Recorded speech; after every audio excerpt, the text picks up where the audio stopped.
Польское радио на русском.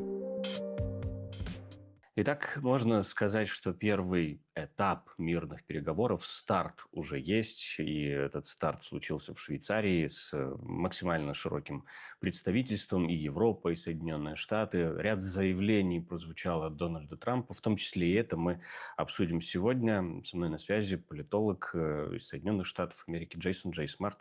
Добрый день, приветствую вас. Добрый день.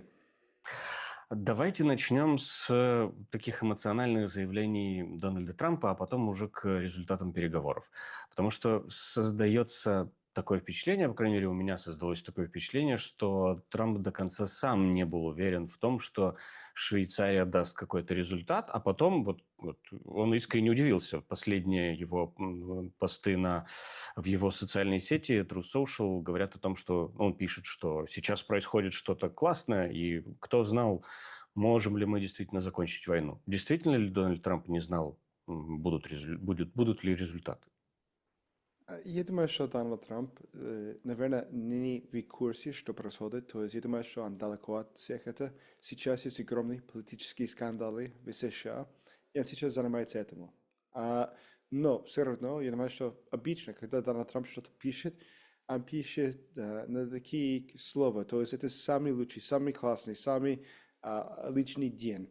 И думаю, что в этом случае говорит, что это просто прекрасные переговоры, и все идет по плану. Это обычно для его. Он всегда так и пишет.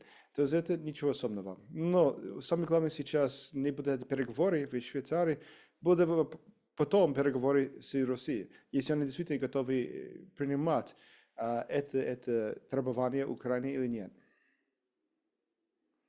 А как мы слышим по их заявлениям, они вроде как готовы на какие-то переговоры, но в то же время делают оговорки, во-первых, что никто к ним не обращался, никакого плана они не видели, а во-вторых, что там вот эти пресловутые цели спецоперации должны быть выполнены. Как вы видите, готовы ли россияне слушать то, что будут говорить из-за океана?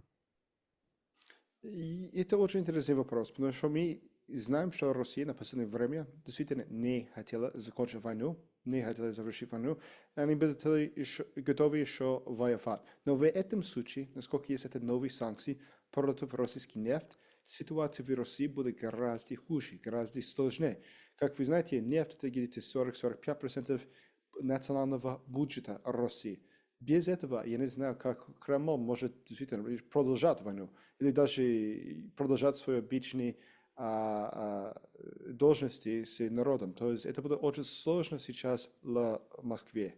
Может быть, из-за этого есть какой-то интерес уже начинать серьезные переговоры, но я считаю, что Москва действительно еще не готова. Еще не готова, это может означать, что она когда-то будет готова именно на переговоры с Украиной или Соединенными Штатами. А в принципе, разве Москва готова заканчивать войну? Я не говорю даже о войне с Украиной, мы уже даже говорим о войне с Европой. Интересный вопрос тоже. Но я не вижу никакого сигнала. То есть только сегодня мы видели, чтобы еще проблемы с морским флоте России, который был недалеко из Британии. Из этого я вижу, что они действительно не готовы для переговоров, и им не интересно. Они просто покупают время. Они делают так, чтобы США отложили эти санкции пока. Я думаю, что это их план. Просто они сейчас знают, что американцы хотят закончить войну, и зато они готовы показать эту показуху, что они действительно хотят конец войны. Но все сигналы, которые мы видим, они не готовы. Они еще работают, как и раньше работали. Но, наверное же, администрация Трампа должна это понимать. Мне очень понравилась фраза госсекретаря Марко Рубио на пресс-конференции после первого этапа переговоров в Швейцарии.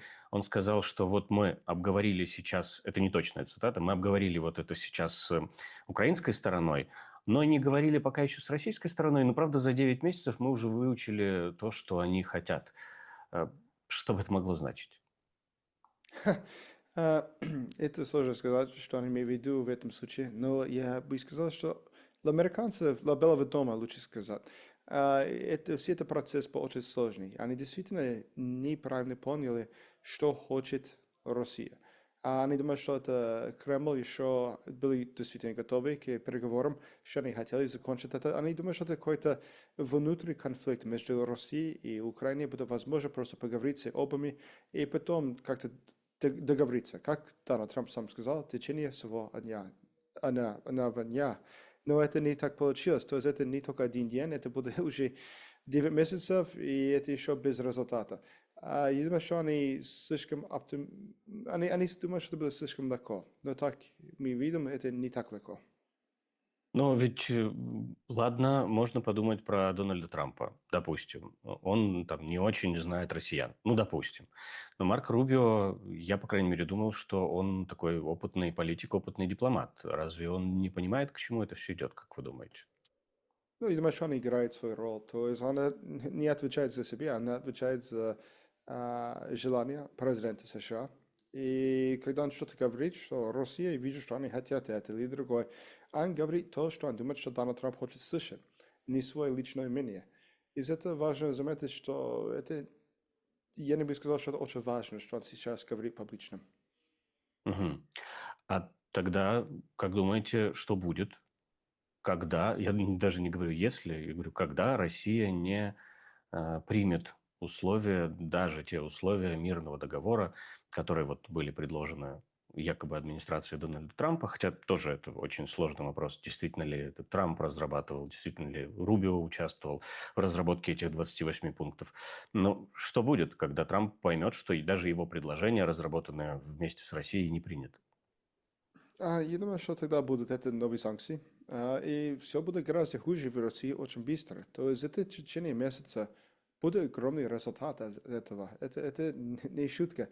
Это не как раньше. Это другие санкции, которые были, они неудобны, может быть, но это не будет изменить страну.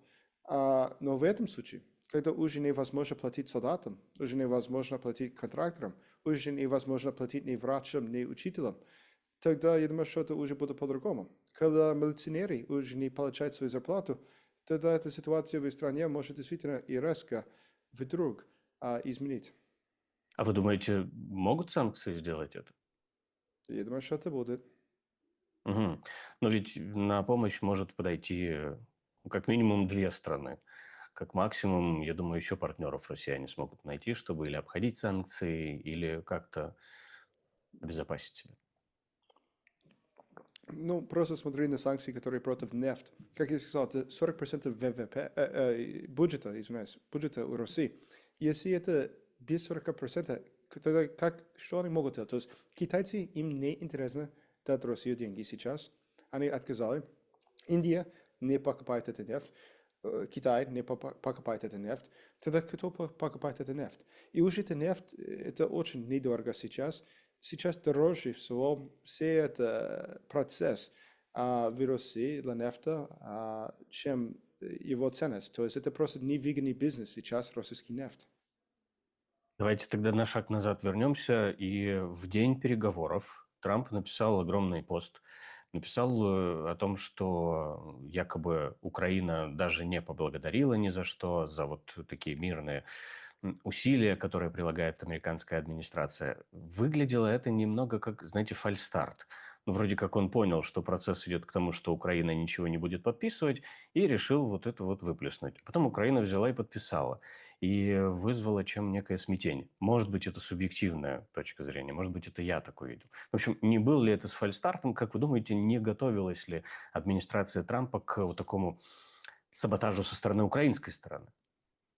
Я думаю, что это вполне возможно, что он хотел заставить украинцам начинать переговоры. Это вполне возможно. То есть это не было бы первый раз. Он обычно так и действует. Из этого я думаю, что это может быть просто как он хотел убеждать украинцев начинать этот процесс. Да, это вполне возможно. Просто тут, чтобы понять, что будет дальше, если он больше готов к тому, чтобы не поддерживать Украину, а возобновлять диалог с Россией, тогда он и дальше будет пытаться искать вот такие вот слабые места, чтобы, или причины, чтобы не поддерживать Украину. Ну, я думаю, что если мы читаем, что он сказал на последние несколько лет, постоянно есть такие вещи с ним, такие события. Из этого я думаю, что это ничего особенного. Это просто он всегда это делает. Я думаю, что он хочет и обидеть русским и украинцам, чтобы они оба думали, что он может любой день вдруг начинать работать против их. И из этого у них будет какой-то страх, и из этого страха тогда начинает переговорный процесс. Мгм. В целом, подытоживая, как думаете, будут дальше события развиваться? Я так понимаю, что переговоры в Швейцарии еще не закончились, ну, то есть дальше продолжаются какие-то еще переговоры. Плюс давайте вспомним, Раджеп Тайип Эрдоган сказал, что он будет разговаривать с Путиным. И я так понимаю, это тоже элемент большой стратегии. В общем, что будет дальше, как думаете? Ну, я думаю, что это все зависит, что дальше будет с санкциями против России. Если будут новые санкции, тогда будет действительно экономический кризис, очень серьезный экономический кризис, и тогда это может все изменить очень быстро. Но в данном моменте нам надо подождать и посмотреть, что дальше будет в Швейцарии. Мгм. Ну, а вот ваше предположение? Наверное, не будет никакого результата. То есть я думаю, что Россия просто покупает время. Украинская сторона это понимает. Они делают все действия, якобы это были настоящие переговоры, потому что они знают, что им надо это делать, из-за того, что Вашингтон так и требует. Но, наконец-то, я ожидаю, что не будет никакого результата. Ну, то есть фактически украинская страна играет в поддавки. Хотите так? Ну, давайте так. Ну, именно так. То есть сам Зеленский сказал, что в пятницу, что это, мы понимаем, что это процесс, наверное, ничего не получится, но надо сделать так, потому что это, что американцы сейчас предлагают нам. Ну, а в Европе говорят, что война закончится, ну, по крайней мере, они ожидают окончания войны к концу 26 года. В принципе, вписывается ли это вот в ту хронологию событий, которая для вас более вероятна? Ну, что это не самое важное. Я думаю, что самое интересное сейчас, и думаю, что это, кстати, будет очень важный момент, что дальше будет со скандалами в США. Потому что если скандал будет хуже для Трампа, тогда я думаю, что он будет давить гораздо больше на Россию и на Украину. И из-за скандала в США возможно, что будет какой-то серьезный переговорный процесс, потому что из-за того, что он просто хочет отвлекать внимание от своих проблем в США, он готов делать еще проблемы тут в Евразии. Спасибо вам за разговор. Политолог Джейсон Джей Спасибо. Смарт. Спасибо вам большое. Польское радио на русском. Это подкаст «Главное. Действительно о важном». О том, о чем необходимо сегодня знать.